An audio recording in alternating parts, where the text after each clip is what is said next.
नमस्कार, एक बार फिर से मैं आप सभी के सामने उपस्थित हूँ बेहद महत्वपूर्ण टॉपिक के साथ। और आज हम बात करने वाले हैं सिप्री की रिपोर्ट के बारे में, जिसमें ये बताया गया है कि भारत हथियार आयात करने वाला दुनिया का दूसरा सबसे बड़ा देश बन गया है। सेम टाइम ये हमारे लिए बहुत ही ज़्यादा गर्व की बात भी है कि हम अपने सैन्य जो संसाधन हैं उस पर इतना ज़्यादा पैसा खर्च कर रहे हैं, बिकॉज जब ये युद्ध हुआ तब हमें पता चला कितना ज़रूरी है कि हमारी जो सैन्य क्षमता है वो स्ट्रांग रहे, राइट। तो इसी क्लास को हम शुरू करने वाले हैं। मेरा नाम है प्राची मिश्रा और संस्कृति आज के इस प्लेटफॉर्म पर आप सभी का बहुत बहुत स्वागत है। वीडियो अंत तक ज़रूर देखिएगा, बहुत ही ज़्यादा इंपॉर्टेंट डेटा मैंने इसमें कवर किया है। चलिए क्लास को शुरू कर लेते हैं।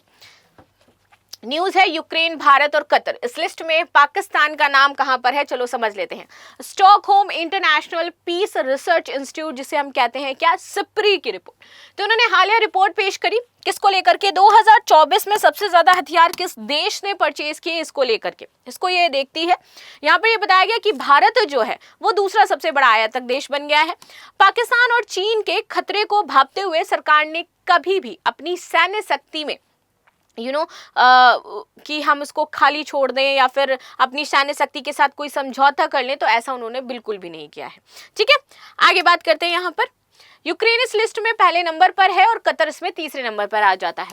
भारत में रूस में हथियारों की खरीद कम की गई है, लेकिन सबसे बड़ी एक चीज ये है कि अभी तक सबसे ज्यादा हथियार जो हम आयात करते थे ना, वो रूस के साथ किया करते थे। लेकिन अभी जो हम हथियार आयात करते हैं वो कहाँ से कर रहे हैं, ज्यादातर फ्रांस से कर रहे हैं, इजराइल से कर रहे हैं और अमेरिका से कर रहे हैं। कहीं ना कहीं थोड़ा सा पावर हमें यहाँ पर देखने को मिला है कि हमारे पास पावर सप्रेस हमें किया गया है इस चीज के लिए कि हम रसिया से हथियार खरीदने के बजाय अमेरिका से खरीदें, राइट। भारत दुनिया का दूसरा सबसे बड़ा हथियार इंपोर्ट करने वाला देश है। यूक्रेन पहले स्थान पर है। हालांकि यूक्रेन की खरीद का कारण रूस के साथ युद्ध है, इस वजह से इस समय वो ज्यादा हथियार खरीद रहा है। हथियारों की खरीद में भारत अब ज्यादा डाइवर्सिफाइड है, रूस पर उसकी निर्भरता कम हुई और ये अच्छा भी है कि हम अन्य देशों से अच्छी अच्छी चीजें लें। जैसे कि अभी रूस का S-400 2018 में खरीदा था 5 यूनिट, मात्र 5 यूनिट 40,000 करोड़ की खरीदी थी हमने।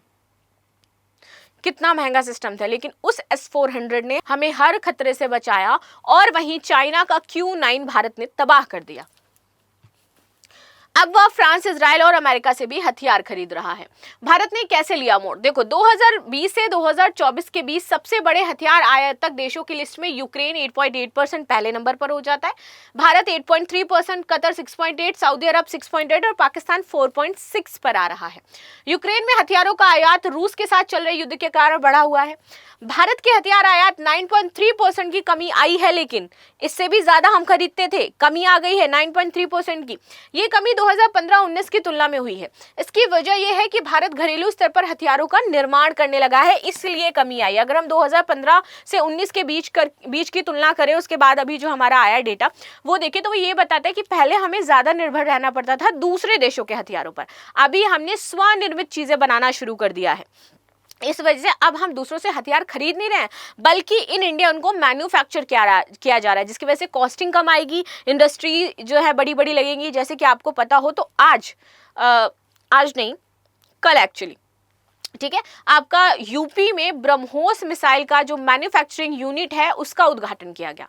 80 एकड़ की जो जगह थी वहां पर ये आपका ब्रह्मोस मिसाइल का मैन्युफैक्चरिंग यूनिट ओपन हुआ है लखनऊ में, उत्तर प्रदेश का जो लखनऊ है वहां पर, और वहां पर आपकी एडवांस जो ब्रह्मोस मिसाइल है उनको बनाया जाएगा। तो इसी तरीके से क्योंकि लोगों को रोजगार मिलेगा इससे, फिर मैन्युफैक्चरिंग होंगी, ये सारी चीजें होंगी और इससे हमारी देश की जो इकोनॉमी है वो भी बूस्ट करेगी और हम जो ज्यादा पैसा बाहर एक्सपेंड करते थे, बहुत ज्यादा खर्च करते थे, उसमें भी थोड़ी कमी आ पाएगी। तो इसी वजह से हमने स्वदेशी तौर पर घरेलू जो निर्माण है हथियारों का वो शुरू कर दिया, इसलिए हम ज्यादा खरीद नहीं रहे।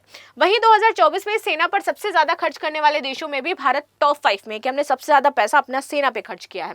अमेरिका ने 997 अरब डॉलर खर्च किया है, इसके साथ ही इस लिस्ट में सबसे 1 नंबर पर है। फिर चीन ने अनुमानित 314 अरब डॉलर खर्च किया है, रूस ने 149 अरब डॉलर, जर्मनी 88.5 अरब डॉलर और वहीं भारत ने 86.1 अरब डॉलर खर्च किया है, सबसे ज्यादा पैसा अभी तक, और इसीलिए हम टॉप 5 में हैं। ये टॉप 5 देश मिलकर के दुनिया के कुल सैन्य खर्च का लगभग 60% हिस्सा हो जाता है जो अन्य देश खर्च करते हैं। ठीक है, आगे बात करते हैं। फ्रांस से हथियार खरीद बढ़ी है, तो 2020 और 24 के दौरान दुनिया का दूसरा सबसे बड़ा हथियार एक्सपोर्ट बनने के बाद हमने फ्रांसीसी हथियारों पर अपना ज्यादा ध्यान केंद्रित किया। भारत ने फ्रांस के कुल निर्यात का 28% हिस्सा खरीदा है। जितना वो फ्रांस खुद आयात करता है ना अन्य देशों से हथियारों का, उसका 28% तो सिर्फ हमने उससे खरीद लिया। कतर दूसरा सबसे बड़ा ग्राहक है और कतर ने 9.7% हथियार खरीदे। किससे? फ्रांस से। राफेल लड़ाकू विमान फ्रांस के सबसे अधिक निर्यात किए जाने वाले हथियारों में से एक हो जाता है, सबसे अधिक राफेल।